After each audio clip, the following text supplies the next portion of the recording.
चला तर मंडळी, आज बनवूया मसालेदार चमचमीत अशी भेंडीची भाजी.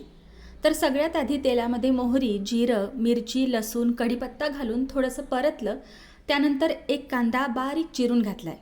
त्यानंतर टोमॅटो घालायचा आहे आणि मीठ घालून झाकण ठेवून 2-3 मिनिटांसाठी आपल्याला टोमॅटो व्यवस्थित शिजवून घ्यायचा आहे. टोमॅटो शिजला की त्यानंतर स्वच्छ धुवून पुसून चिरून घेतलेली भेंडी यामध्ये घालायची आहे.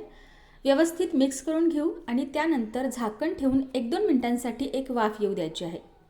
2 मिनिटांनंतर झाकण काढून व्यवस्थित पुन्हा मिक्स करून घ्यायचं आहे आणि त्यानंतर यामध्ये मसाले घालायचे आहेत. तर मसाल्यांमध्ये हळद, लाल तिखट, धने पावडर घालून घेतलं आहे. मिक्स करून घ्यायचं आहे आणि झाकण न ठेवताच भाजी शिजवून घ्यायची आहे. तर अशी ही झणझणीत चविष्ट अशी झटपट होणारी भेंडीची भाजी तयार आहे. सकाळच्या धावपळीच्या वेळी टिफिनसाठी देण्यासाठी अगदी परफेक्ट अशी ही रेसिपी आहे. नक्की करून बघा.